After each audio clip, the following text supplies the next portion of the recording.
안녕하세요. 정보보호응용 수강생분들. 다들 개강이 연기되었다는 공지 받으셨죠? 올 첫 주까지 연장이 됐네요. 근처 충남대학교의 경우에는 한 학기 전체가 온라인 강의로 대체가 된다고 해요. 과연 학교 공지가 어떻게 나올지는 모르겠지만 그때까지 온라인 수업으로 진행해야 될 것 같습니다. 지난주 강의에서 말씀드렸다시피 금주 강의는 대칭키, 즉 관용암호에 대해서 설명드리도록 하겠습니다. 그리고 대표적인 블록 알고리즘이었고 현재는 사용되지 않는 데스와 그리고 이를 대체하기 위한 AES 암호 알고리즘으로 본 강의 자료를 준비하였습니다.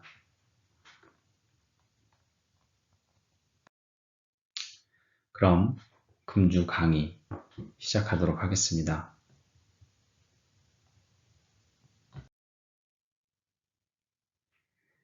지난 강의 자료에서 설명드렸듯이 암호화키와 복호화키가 같은 암호를 대칭암호, 관용암호라고 하는 거 아시죠? 그리고 이들을 분류하자면은 첫 번째 스트림 암호, 한 번에 1비트 혹은 1바이트씩 데이터의 스트림을 순차적으로 처리해가는 알고리즘을 스트림 암호라고 합니다. 아래 그림을 보시면은 스트림 암호의 경우에는 키 생성기에서 생성된 이진 키 수열과 그리고 이진 평문 수열이 비트 단위로 XOR 연산을 수행을 해서 결과값인 이진 암호문 수열이 생성이 됩니다. 이렇게 순차적으로 처리해가는 알고리즘이고요. 다음 블록 암호의 경우에는 평문을 평문 비트를 정해진 크기의 블록 단위로서 암호하는 방식입니다. 블록 암호 알고리즘 그림을 보시면은 n비트 평문이 블록 단위로 들어가서 n비트 키와 연산을 통해서 n비트의 암호문으로 생성이 되는 것을 보실 수가 있겠습니다. 이 파트에서는 이 스트림 암호 그리고 블록 암호에 대해서 조금 더 자세하게 살펴보도록 하겠습니다. 스트림 암호입니다. 이 스트림 암호는 수도 랜덤 넘버 제너레이터 PRNG 유선안수 생성기로부터 생성되는 값인 이 유선안수를 스트림으로 생성하여 암호하려는 값과 결합하는 구조를 가집니다. 일반적으로 스트림 암호는 유선안수를 1비트 단위로 생성을 하고 생성된 값과 암호하려는 값을 XOR해서 1비트의 암호화된 값을 얻습니다. 1비트씩이죠.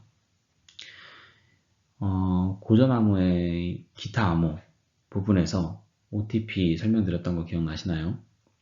당시 설명드렸던 이 OTP의 난수표를 사용했었다고 말씀을 드렸었는데 이 OTP 난수표를 유사 난수로 대체해서 사용한 것으로 보시면 될 것 같습니다. 이 스트림 암호는 하드웨어 구현이 간편하고 속도가 빠르기 때문에 무선 통신 환경에서 주로 사용이 됩니다. 실시간성이 중요한 음성 또는 영상 스트리밍, 무선 암호화 방식에 사용되는 것으로 아시죠? 대표적인 예시로는 말씀드렸던 OTP, FSR, LFSR, 그리고 RC4 알고리즘이 존재합니다. 이외에도 기타 알고리즘이 존재하는데요. 아래 OTP 조금 더 자세하게 보시면은 암호화 수행할 때마다 랜덤하게 선택된 키 스트림을 사용하고요. 그리고 암호화 복호 알고리즘은 각각 XOR 연산을 수행을 합니다. 첫 번째 그림을 보시면은 1비트의 평문 그리고 키 1비트의 XOR 연산으로 1비트의 아웃풋 값이 생성이 되고요. 해당 아웃풋 값과 이 역산을 통해서 디크립션이 되는 것을 확인하실 수가 있습니다. 대신 통신자와 수신자가 통신할 때마다 랜덤한 키, 공유할 수 있어야 합니다.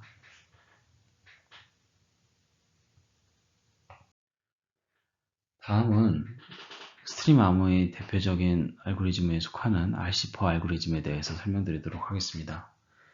이 RC4 알고리즘은 바이트 단위로 키 스트리밍을 생성을 해요.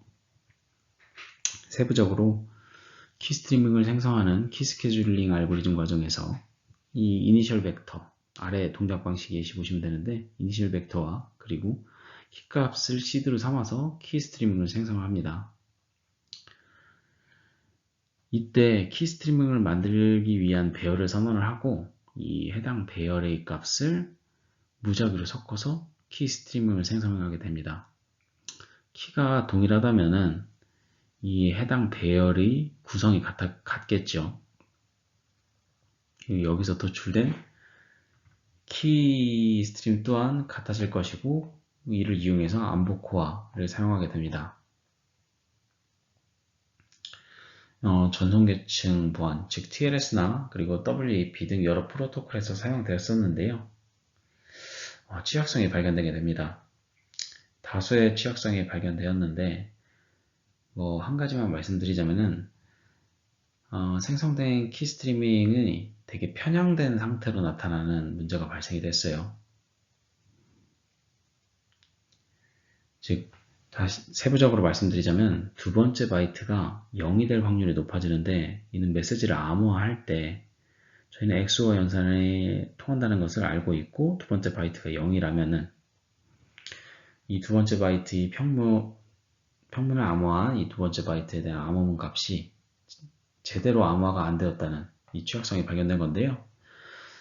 더불어서 이 취약성과 더불어서요. 이 RC4를 이용한 암호문에서 이 00으로 시퀀스가 다수 발견된다는 취약성도 있었어요.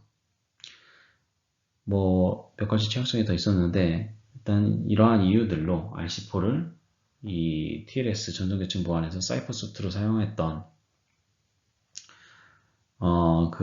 이 RC4 알고리즘을 제외시켜 버렸습니다.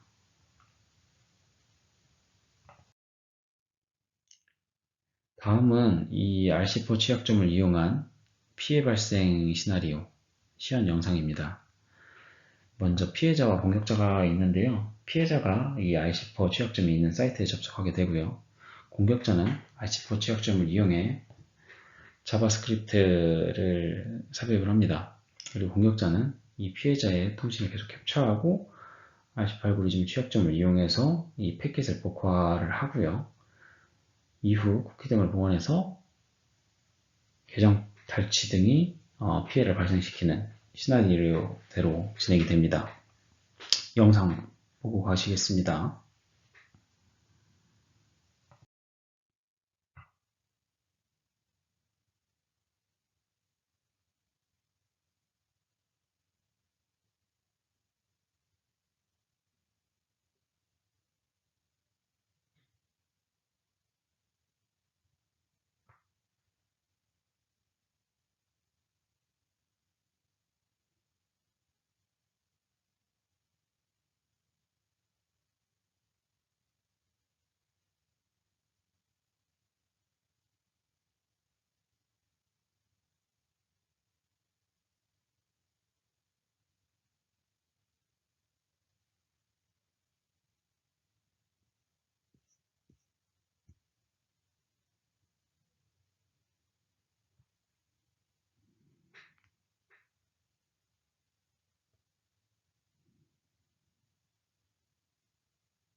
취약성이 발견된 RC4 알고리즘으로 TLS 세션을 맺도록 유도하여 피해를 발생시키는 영상이었습니다. 다음은 블록 암호 알고리즘입니다. 앞서 말씀드렸다시피 이 블록 암호란 평문을 블록 단위로 암호화하는 알고리즘인데요. 공개키 암호 시스템은 동일하지 않은 키가 사용된다고 그랬죠. 암호화, 복호화 시에. 이 대칭키 암호 시스템은 조금 더 우리의 직관과 맞는 것 같아요. 앞서 다뤘던 고전 암호가 전부 대칭키 암호 시스템이었잖아요. 이 평문 블록 P와 그리고 비밀키를 입력받아서 암호문 블록 C를 만들어내는 함수고요. 이 암호화 과정은 라운드 단위로 라운드를 반복하는 식으로 구조가 설계됩니다. 키로부터 라운드 키, 서브 키를 생성하는 키 스케줄 함수, 그리고 라운드 함수를 반복하는 이 라운드 암호화 함수로 구성이 됩니다. 대표적인 블록 암호 알고리즘으로는 데스, 그리고 이를 보완하기 위해 제안된 트리플 데스가 있었지만 대체가 어렵다는 평가를 받고 개발된 AES, 그리고 스위스의 IDA가 있고요. 국내 알고리즘으로는 키사 주도의 시드, 그리고 국가보안기술연구소 주도의 아리아, 그리고 경량화 및 저전력 환경을 위한 하이트, 그리고 경량 고속 알고리즘인 리아가 있습니다. 이전에 말씀드렸던 셰넌, 1949년에 이 셰넌의 논문, 비밀 시스템의 통신이론, 여기에서 혼돈과 확산이라는 용어의 정의가 이루어지게 되는데요. 이 혼돈과 확산이라는 이 개념이 블록 암호의 주요 개념이기 때문에 한 번 더 설명을 드리도록 하겠습니다. 이 혼돈이란 암호 문자와 그리고 대칭키 사이의 관계를 가능한 복잡하고 관련을 없게 만드는 과정을 말하는데요. 즉 평문의 변화로 암호문의 변화를 예측할 수 없게 만드는 성질입니다. 분석을 어렵게 만들어 버리는 거죠. 암호문과 암호키의 관계를 복잡하게 하는 거고요. 확산은 평문을 구성하는 정보가 암호문에 분산되는 성질, 즉 전치와 치환을 지속적으로 반복하여 암호문과 그리고 평문 사이의 상관관계를 없애버리는 거죠. 암호문과 암호키의 관계를 복잡하게 만들어서 분석을 어렵게 하는 것을 혼돈, 그리고 암호문과 그리고 평문 사이의 관계를 숨겨버리는 것, 그래서 분석을 어렵게 만드는 것이 확산입니다. 이를 위해서 대치와 그리고 전치를 통해서 구현되는데, 이 대치란 일정한 규칙에 따라서 특정 구성 요소, 여기 비트 단위겠죠. 이 비트를 다른 구성 요소로 대체하는 것을 이야기를 하고요. 그리고 전치라는 건 순서를 바꾸는 거라고 이전에 자료에 말씀을 드렸었습니다. 즉, 이 혼돈과 확산은 분석을 어렵게 하고 불균일성을 이야기하기 위해서 수행하는 개념입니다. 블록 암호에서 이 혼돈과 그리고 확산의 효과를 주기 위해서 두 가지 구조가 사용이 됩니다. 첫 번째 구조는 페이스텔 네트워크, 그리고 두 번째 구조는 SPN 네트워크인데요. 이 페이스텔 네트워크부터 설명을 드리자면은, 페이스텔 네트워크는 페이스텔 구조, 혹은 페이스텔 암호라고도 불립니다. 여러 개의 라운드로 구성이 되고요. 이 원하는 라운드 수만큼 확장을 가능합니다. 그리고 아래 그림부터 보시는 게 편할 것 같은데요. 페이스텔 네트워크의 구조를 보시면은 메시지 블록이 레프트 그리고 라이트 블록으로 쪼개집니다. 그리고 이 라이트 블록은 그대로 함수 f에 입력이 되고요.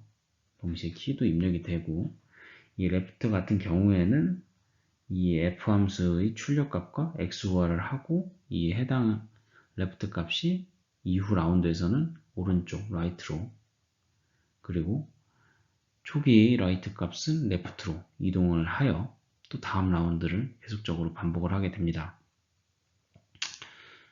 이 페이스텔 네트워크 경우에는 이 암호화, 복호화가 동일한 구조로 구현이 가능합니다.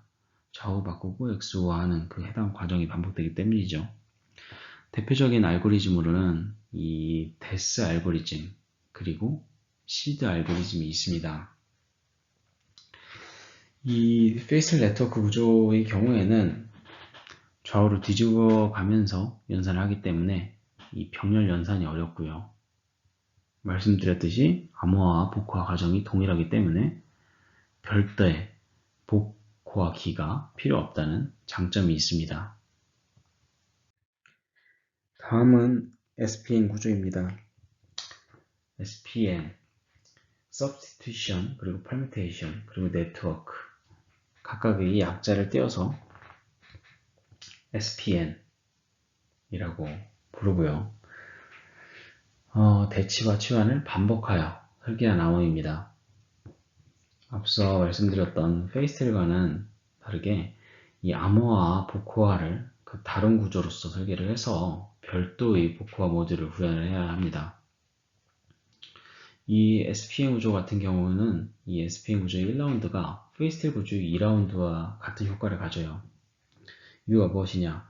이 페이스텔 네트워크 같은 구조는 레프트 블록 그리고 라이트 블록으로 쪼갠 다음에 라이트 블록이 함수 f로 들어가게 되고요. 레프트 블록 같은 경우에는 그대로 2라운드로 진출하게 됩니다. 그리고 2라운드에서는 이제 좌우가 바뀐 채로 또 라이트 블록으로 간 그 블록이 함수 f에 들어가서 2라운드로 진행하게 되고 나머지 블록은 그대로 3라운드로 진행하게 되죠. 반면에 이 SPN 구조 같은 경우는 한 라운드에 이제 모든 블록의 변화를 줘버리는 거예요.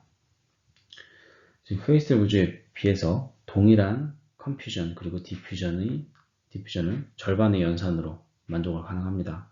그래서 이 암호학적 성능 측면에서는 효율적이에요. 하지만 페이스텔 구조와는 반대로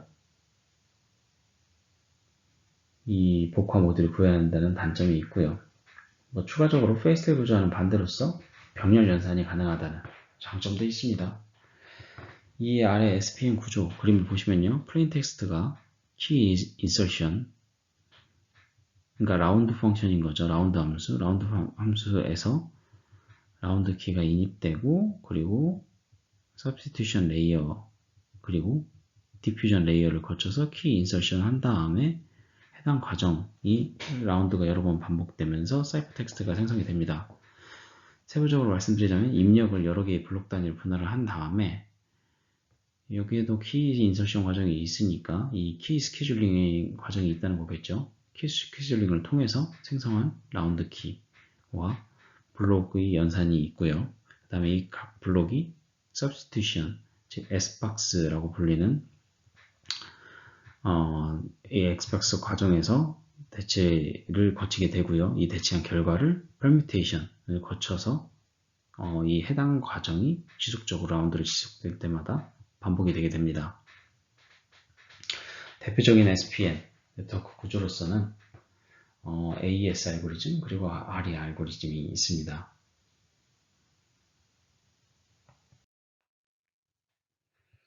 이렇게 관용 암호화 그리고 스트림 암호, 블록 암호 그리고 블록 암호에서도 페이스텔 네트워크 그리고 SPN 네트워크 구조 이렇게 설명을 드렸는데요. 그럼 이제 앞서 말씀드렸던 페이스텔 네트워크 구조를 가지는 블록 암호 알고리즘 데스 알고리즘에 대해서 말씀드리도록 하겠습니다. 네, 데스 알고리즘입니다. DES는 데이터 인크립션 스탠다드의 약자입니다.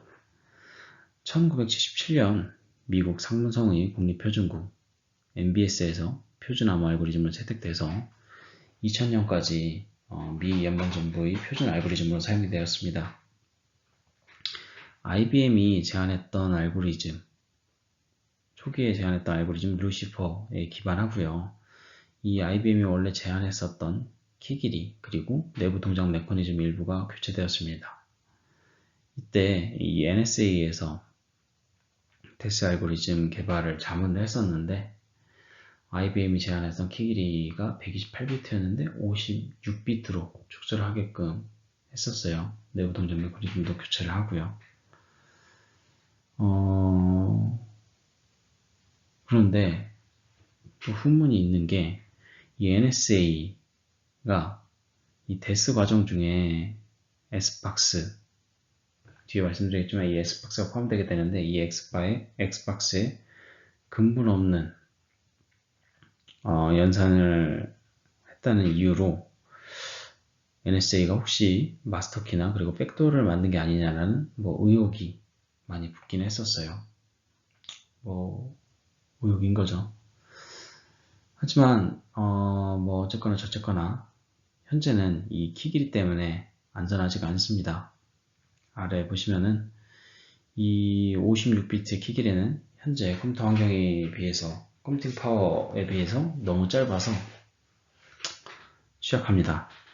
1998년에 전자프론티어 재단에서 56시간 안에 암호를 해당하는 브루트포스 하드웨어를 개발했었고요. 1999년에는 이 34시간이나 줄인 22시간 15분 안에 해독하는 하드웨어도 개발했었습니다. 현재 같은 경우에는 컴퓨팅 파워를 고려했었을 때 전사 공격으로 키 획득이 가능합니다. 우선 데스 알고리즘의 간략한 동작 과정은 우측 그림과 같습니다. 먼저 메시지는 64비트 블록으로 분할돼서 IP, Initial Permutation, IP 과정에 들어가고요.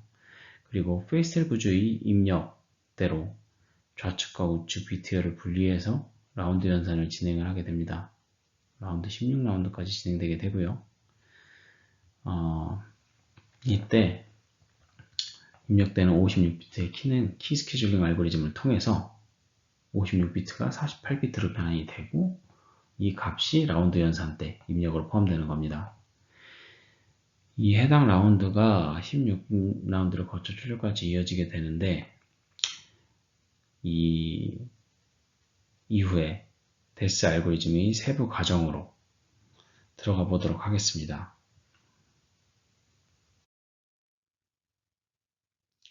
먼저 평문 64비트가 IP, Initial Permutation 과정을 통해서 각 바이트들이 뒤섞입니다. 이 우측에 있는 표가 뭐냐면요.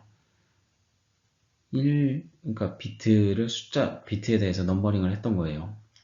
1부터 63까지 넘버링을 했던 이 블럭이 Initial Permutation 과정을 거치면서 다음과 같이 58번째 비트가 가장 먼저 나오고 그 두 번째는 50번째, 42번째, 34번째 쭈르륵 해서 7번째 비트가 마지막 64번째 비트가 되도록 퍼뮤테이션을 거친 과정입니다. 64비트에 대한 길이는 변함없이 똑같고요. 제가 말씀드렸는데 조금 이해가 안 가실 것 같아서 아랫부분을 추가를 했습니다. 아래 보시면은 최초의 입력 비트열 1, 2, 3, 4, 5, 6, 7, 8부터 64까지에 대한 비트열이 있죠. 이 비트열이 IP 과정을 거치게 되면은 다음과 같이 변환이 됩니다.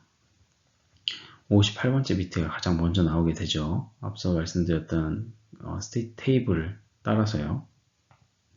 보시면 1번 같은 경우에는 쭈르륵 해서 다음과 같이 빨간 화살표가 가르치는 1번으로 위치가 변하는 것을 보실 수가 있습니다. 이 이니셜 퍼뮤테이션 과정을 거친 다음에요. 라운드 과정을 거치게 되는데 이 라운드 과정에 필요한 게 이니셜 퍼뮤테이션의 출력값과 그리고 라운드 키죠. 이 라운드 키가 어떻게 생성되냐면요. 다음과 같이 생성이 됩니다. 이 56비트의 초기 키가 있고요.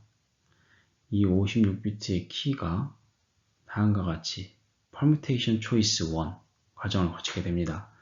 앞서 말씀드렸던 것과 동일하게 순서가 한 가지 변환이 되죠. 57번째 비트가 가장 먼저 나오게 되고요. 네 번째 비트가 가장 마지막 56번째 비트로서 permutation choice 과정을 거치게 됩니다.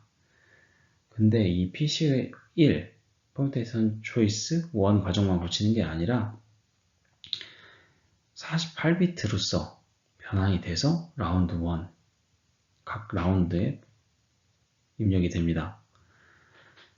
이 PC2 permutation choice 2 과정에서는 해당 비트 열들이 위에서 이 14번째 비트가 가장 첫 번째 비트가 되고요. 그리고 32번째 비트가 가장 마지막 48번째 비트가 됩니다. 그렇다면 8바이트는 어디로 갔느냐? 삭제가 됐어요. 없어진 비트가 있다는 것을 아래 그림을 보시면서 테이블을 보시면서 확인하실 수가 있으실 겁니다.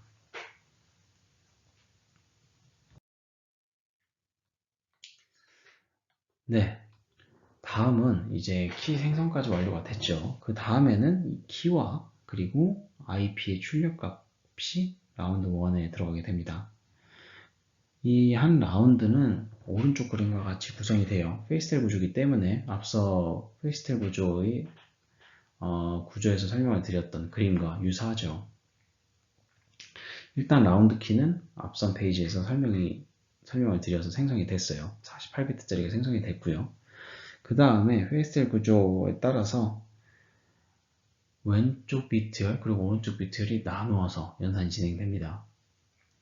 왼쪽 비트열은 XOR까지 쭈르르 내려가게 되고요. 오른쪽 비트열 같은 경우에는 이 32비트가 익스펜션 과정을 거치면서 빨간색 박스 보이시죠? 익스펜션 과정을 거치면서 48비트로 확장을 합니다.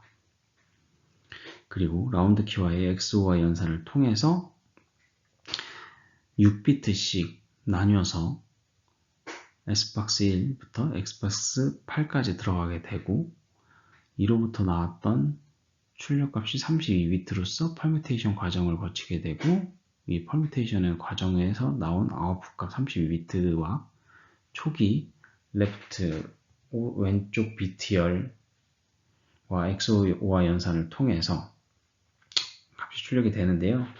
이 F 함수 내에서 S박스와 substitution의 S박스 그리고 permutation의 P박스가 어떻게 수행되는지 그 과정도 조금 유의 깊게 설명을 드릴게요. 일단 익스펜션 과정을 거친다고 말씀을 드렸었는데 익스펜션 과정을 거치게 되면은 다음 그림과 같이 테이블처럼 초기 32번째 비트가 가장 먼저 위치하게 되고요. 첫 번째 비트가 다음과 같이 두 번째와 그리고 가장 마지막 비트에 퍼뮤테이 되게 됩니다. 보면 반복이 됐죠. 1이 두 번 나오는 것도 그렇고 24도 두 번 나오고요. 이게 반복이 되면서 익스펜션이 되는 겁니다. 48비트로 익스펜션이 돼요. 그리고 이 익스펜션된 비트와 그리고 라운드 키와의 XY 연산 이후에 6비트씩 S박스에 들어가게 되는데 조금 복잡한 게 이 S박스 1부터 S박스 8까지 테이블 룩업을 하게 되는데 이 테이블들이 8가지 종류나 돼요. 각각의 S박스별로 다르기 때문에 근데 이 S박스 연산이 어떻게 이루어지게 되냐면요. 라운드 키와 그리고 익스펜션 된 값이 48비트가 6비트씩 쪼개어서 S박스에 들어가게 됩니다. 그러면은 6비트가 S1에 입력이 되게 되겠죠. 근데 만약에 S1 입력 값이 110111 이진수로 표현했을 때 6개의 비트가 110, 111이라고 쳤을 때 테이블 룩업을 어떻게 진행을 하게 되냐면은 이 테이블의 열 위치에 해당하는 게 1011, 즉 두 번째, 세 번째, 네 번째, 다섯 번째 비트까지 해서 1011이 따와서 이 1011을 연산해서 10진수로 변환하자면 11로 변하잖아요. 그리고 행 위치 같은 경우에는 계산을 어떻게 하냐면은 11을 따와서 이 값이 3으로서 변환이 되고, 그러면은 11열에 3행에 위치하는 옆에 이 테이블 룩업을 해보시면은 11열에 3행에 위치하는 14를 가져옵니다. 이 14가 S1의 출력값이 되는 거죠. 비트로 표현하자면은 1110에 속해요. 이 110이 보시면은 이 P박스로 들어가는 입력값이 32비트죠. 즉 S박스를 거치면은 이 각 S박스별로 6비트의 입력이 4비트의 출력으로 변하게 되는 겁니다. 그럼 4비트의 출력이 뭐다? 보셨던 1110이 되는 거죠. 그러면은 이 비트열들이 S박스를 거쳐서 쭈르륵 연산이 되게 됩니다. 각각 S박스별로 테이블이 다르다고 말씀을 드렸죠. S박스 1에서 연산했던 것과 동일한 방식으로 진행을 하여 아웃풋 값이 생성이 됩니다. 그래서 출력된 값 32비트가 P박스에 들어가게 됩니다. 이 퍼뮤테이션 박스에 들어가게 될 때는 다음과 같이 설정이 됩니다. S박스를 거쳐서 출력된 32비트를 쭈루룩 나열한다고 봤을 때 해당 비트열에서 16번째 비트가 P박스를 통해서 나오는 가장 첫 번째 비트를 차지하게 되고요. 쭈루룩 해서 25번째 비트가 P박스 출력의 가장 마지막 비트 값을 가지게 됩니다. 이 해당 과정을 반복하여 16번 반복하고, 그리고 파이널 퍼뮤테이션 과정을 통해서 64비트의 암호문이 생성이 되는 것이죠. 앞서 그림이 좀 복잡하셨을 수도 있어요. 내부 연산을 최대한 표현하고자 하다 보니까, 비트 단위로 표현하다 보니까 좀 복잡하게 그림이 나왔어요. 처음 보시면서 이해가 안 되시는 분들도 제 강의 다시 한번 듣고, 그리고 강의 자료 내용 보시면서 한 비트씩 어떻게 변화되는지 세세히 보시면은 이해하는데 무리는 없으실 것이라고 믿습니다. 데스 첫 장에서 말씀드렸듯이 이 데스는 1998년 그리고 1999년에 전수조사로 깨졌어요. 이전 강의에서 말씀을 드렸었을 텐데 전수조사로 깨지면은 이 암호는 더 이상 효력을 발휘할 수가 없죠. 안전성을 보장할 수가 없습니다. 그로 인해서 이 데스를 대체하기 위한 움직임이 있었습니다. 그 일환으로 나왔던 게 트리플 데스예요. 이 데스보다 강력하도록 이 데스를 3번 겹치게 한 암호 알고리즘입니다. 기존에 구현된 데스 하드웨어 및 소프트웨어를 이용해서 보안성 강화 기법으로 활용하기 위한 건데요. 이 아래 그림 보시면요. 메시지, 즉 플레인 텍스트가 인크립션을 거쳐 사이퍼 텍스트가 되는 것을 보실 수가 있죠. 즉 3번의 데스 처리 과정을 통해서 암호문이 되는 겁니다. 이 데스의 키는 실질적으로 56비트이므로 트리플 데스의 키는 56비트 곱하기 3, 즉 168비트가 됩니다. 이 트리플 데스의 종류로는 데스, EDE 3, 그리고 데스, EDE가 있어요. 이 데스, EDE 3 같은 경우에는 사용되는 키값 3개가 모두 다른 키를 사용을 합니다. EDE가 인크립션, 디크립션, 인크립션 이 약자입니다.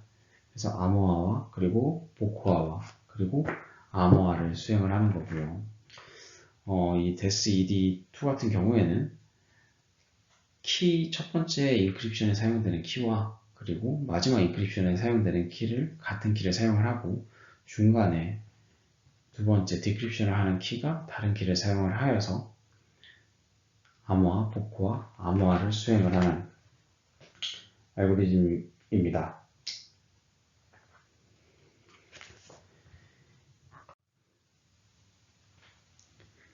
블록 크기도 작고요. 그리고 효율성 면에서도 낮은 연산 속도를 지니기 때문에 이 트리플 데스는 사용이 권고되지 않고 있습니다.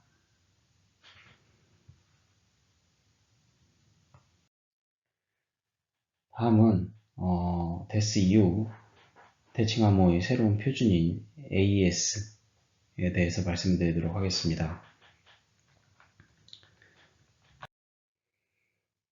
이 AES 알고리즘은 Advanced Encryption Standard의 약자입니다.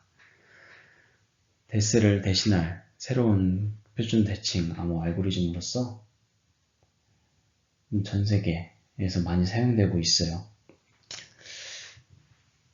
이 AES는 경쟁에 의한 표준화 방식으로 뽑히게 되었는데요. 당시 이 모집 시에는 제한 없이 무료로 이용 가능하며 C와 자바에 구현되며 암호 해독에 대한 강도의 평가, 그리고 암호 알고리즘 설계 규격과 프로그램을 공개해야 된다라는 조건이 있었습니다. 감추는 것으로서의 보안이 보장되는 것은 허용되지 않도록 하는 것이었죠. 그래서 이 공모 끝에 2000년 라인델이라는 대칭 암호 알고리즘이 AES 표준 암호 알고리즘으로 선정이 되었습니다. 이 AES는 미국의 규격이지만 사실상 세계적인 표준으로 취급이 되고 있습니다.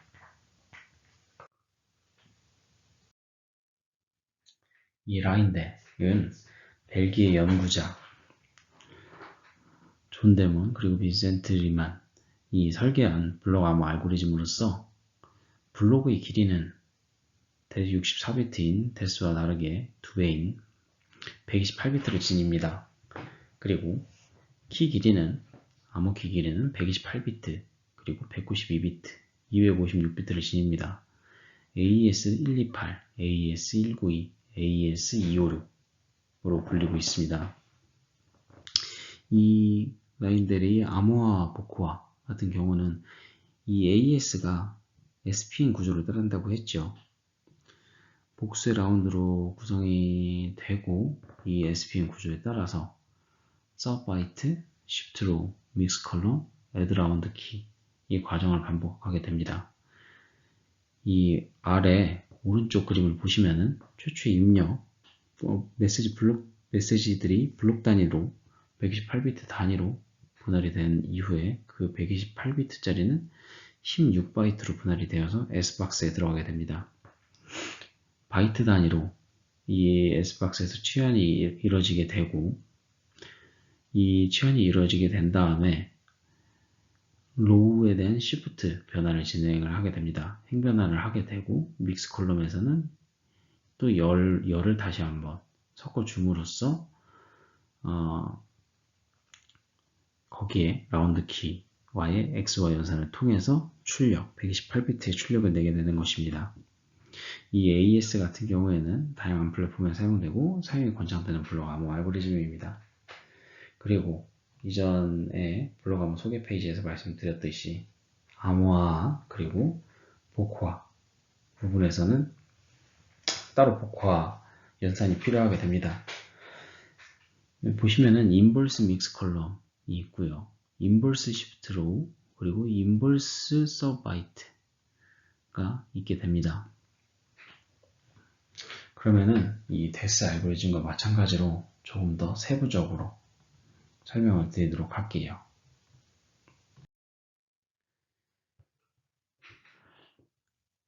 먼저 라운드 함수에 들어가게 됩니다. 128비트, 이 16바이트가 각각의 S박스에 들어가게 되는데 이 바이트 단위로 치환이 되게 됩니다. 아래 그림을 보시면은 이 배열 단위로 표현된 것을 state라고 표현을 해요. 보면 입력값이 00, 12, 0C, 08부터 쭈르륵 해서 19까지 있다고 했을 때 이 00이 각각 S박스 테이블 룩업을 하는 과정에서 행과 열 00에 해당하는 63으로서 변환이 됩니다. 보시면은 AA가 만약에 있다고 생각을 하면은 AC로 변환이 되는 것을 보실 수가 있죠. 그래서 이 S박스의 테이블 룩업을 다음과 같이 거치면서 해당 바이트가 변환이 되게 되고요. 이 S박스를 거치고 인버스 S박스 테이블은 다음과 같아요. 그러면 기존의 S박스 테이블과는 당연히 다르겠죠. 그리고 이후에 S박스를 거친 이후에 Shift로 행 이동 과정을 거치게 됩니다. Shift로 설명을 보시면은 비트는 고정하고 바이트 단위로 치환하는 과정이라고 되어 있어요. 그래서 암호화 과정은 왼쪽으로 순환이동, 복호화 과정은 오른쪽으로 순환이동. 즉 암호화 과정에서는 왼쪽으로 하나씩 시프트를 시킨다 이거예요. 아래 그림의 왼쪽을 보시면은 스테이트 단위로 보실게요. 63C9 FE30 이 1행에서는 변화가 없습니다. 근데 이 행에서는 변화가 일어나게 되죠. FE가 노란색 FE가 어떻게 변화되는지 보실 수가 있죠. 그리고 주황색 C9, C9가 같이 변화가 되는 것을 보실 수가 있고요. 이렇게 1바이트 시프트, 2바이트 시프트, 3바이트 시프트가 일어나게 되는 겁니다. 다시 말씀드려서 첫 번째 로우에서는 시프트가 일어나지 않고요. 그 다음에 두 번째 로우에서는 1바이트 시프트, 그리고 그 다음은 2바이트 시프트, 그 다음은 3바이트 시프트 과정을 거치면서 스테이트가 변화되게 되는 거죠. 앞선 S박스에서 치환을 하고 그 다음에 이 시프트 로우 과정에서는 퍼뮤테이션을 하고요. 행 이동 과정을 거치고 그 다음에 열 단위로 믹싱을 하는 믹스 컬럼을 거치게 됩니다. 이 믹스 컬럼 과정에서는 이 각각의 열 단위로 계산을 해서 새로운 값을 갖는 열을 추적을 합니다. 새로운 값을 어떻게 갖느냐? 오른쪽 아래 그림을 보시면 이해가 쉬우실 것 같은데요. 4x4로 되어진 스테이트가 있지요. 각각의 열을 추출을 해서 4x4 행렬, 콘스턴트라고 되어 있는 4x4 행렬과 곱 연산을 진행하게 됩니다. 한 개의 열과 콘스턴트와의 곱을 통해서 새로운 열이 생성이 되는 거죠. 이 과정을 믹스 컬럼이라고 부르게 됩니다. 이렇게 해서 열 단위로 새로운 값이 대체가 되는 거죠. 이 왼쪽 아래 그림을 보시면요. 4x4 스테이트가 있죠. 63C9FE30으로 이루어진 쭈루룩 나열진 4x4 스테이트가 있다고 했을 때 첫 번째 열 63FE 7D D4 이 열이 콘스탄트와의 곱을 통해서 62 CF 0C 99로 변환되는 것을 확인하실 수가 있습니다. 4x4 행렬이 사용된 것처럼 이 인버스 과정에서는 역함수, 다시 말씀드릴게요. 역행렬이 사용이 되죠. 이렇게 믹싱 과정을 거치고 나서요. 이제 믹스 컬럼 이후 애드 라운드 키 과정인데요. 앞서 열 믹싱 과정으로 나온 출력값과 그리고 라운드 키와의 XOR의 연산을 진행하는 과정입니다. 이 애드 라운드 키 과정은 믹스 컬럼과 같이 한 번에 한 열씩 수행을 하게 됩니다. 왼쪽 아래 그림을 보시면요. 라운드 키 1 이건 첫 번째 라운드 키라는 거예요. 1라운드의 라운드 키 이 키가 보시면은 128비트로 구성된 것을 보실 수가 있죠. 믹스 콜럼과 같이 믹스 콜럼의 아웃풋 값과 열끼리 연산을 하기 위해서 첫 번째 라운드 키 중 24, 75, A2, B3만 뽑고요. 그 값과 그리고 믹스 컬럼의 아웃풋 값 62, CF, 0C, 99와 XO와 연산을 진행하게 됩니다. 그로 인해 46, BA, AE, EA가 연산의 결과로 나오죠. 동일합니다. 그 다음에 이후 라운드 2475A, B3 이후에 있는 값들과 그리고 두 번째 열, 이 스테이트의 두 번째 열과 연산을 통해서 값이 나오게 되고요. 세 번째, 네 번째 열 또한 이 과정을 거치게 됩니다. 그렇다면은 이 앞선 라운드에서 사용됐던 키들이 어떻게 생성이 되는지 확인해 보도록 할게요. 키 확장이 이루어지게 되는데요. 원래의 키, 마스터 키라고 하는데 이 마스터 키가 AES128 같은 경우에는 128비트의 마스터 키가 어떻게 각각의 라운드 키를 생성을 하고 적용을 하는지에 대한 부분입니다. 하나의 128비트 아모아 키로부터 11개의 라운드 키를 생성을 하게 됩니다. 이때 워드 단위로 라운드 키를 생성하게 되는데 4워드 길이로 라운드 키를 생성을 해요. 이 워드라는 건 즉 4바이트를 뜻하는 겁니다.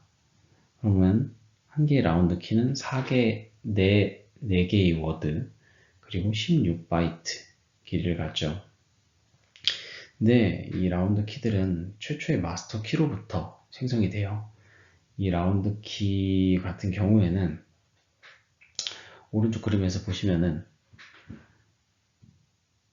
0번째 워드 32비트짜리 워드 그 다음에 첫 번째 워드 W1 그리고 W2, W3이 최초에 적용되는 라운드 키인 걸 확인하실 수가 있습니다.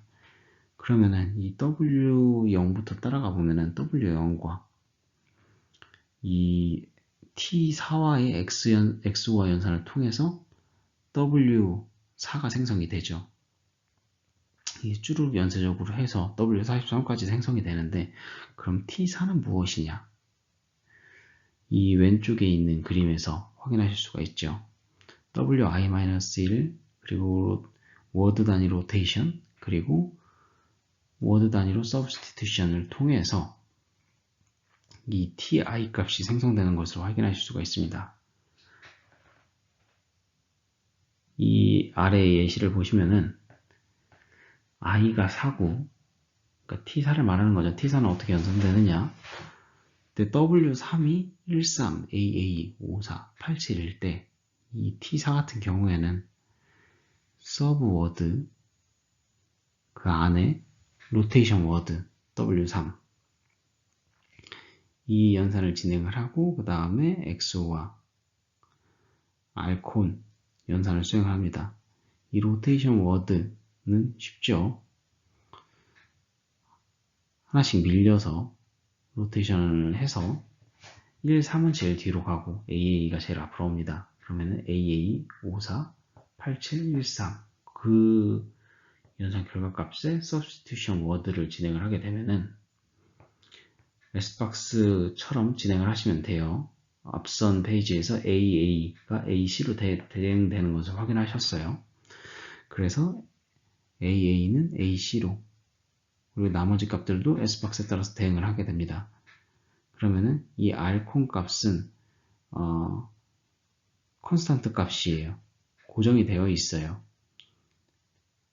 01, 00, 00, 00 이라고 하는 이 알콘 값과 XO와 연산을 통해서 AD 2017 7D가 생성되는 것을 확인할 수가 있습니다.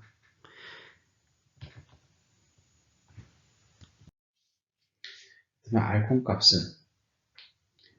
과연 어떻게 구성이 되어 있느냐? 보시면은 이 라운드 콘스탄트 값은 라운드 1부터 라운드 10까지 이미 정해져 있습니다. 이렇게 정해져 있는 값을 이용을 하고요. 그렇다면은 이제 마스터 키 값이 정해져 있을 때 해당 키 값으로부터 라운드 키가 쭈루룩 생성이 되면 어떻게 생성되느냐를 이 오른쪽 표에서 보실 수가 있는데, 이 0라운드가 W0 그리고 W1, W2, W3으로 구성이 되죠. 4개의 워드로 구성이 되는데 이게 지금 마스터 키죠. 이 마스터 키로부터 파생되는 값들이 W43, 43번째 워드까지 총 10라운드 키가 다음과 같이 생성이 됩니다. 그래서 0라운드 키와 그리고 마지막 라운드 키까지 총 11개의 키 값으로 키 익스펜션 과정이 일어나게 되고, 이 익스펜션 된 키 값들이 라운드에 적용되게 됩니다. 여러분들은 지금까지 이 AES 알고리즘에 대해서도 세세하게 살펴보셨어요. 최초의 평문들이 블록 단위로 쪼개지고, 이 블록 단위가 S박스 그리고 믹스 컬럼을 거치면서 어떻게 변화가 되고, 이 해당 값이 키와 연산을 통해서 라운드를 끝났을 때 어떤 결과를 지니는지, 그리고 이 라운드가 여러 번 반복돼서 최종 아웃풋 값이 어떻게 변하는지에 대해서 다들 살펴보셨습니다. 그렇다면은 아발란치 이펙트라고 해서 이 혼돈과 확산 효과를 통해서 초기의 작은 변화가 이후 어떻게 눈사태처럼, 이 아발란치 이펙트가 눈사태라는 뜻인데요, 이 눈사태처럼 커지는 효과를 나타내는지에 대해서 살펴보도록 하겠습니다. 평문에 변화를 줬을 때 과연 암호문에서는 어떠한 변화가 있을까요? 앞선 평문 변화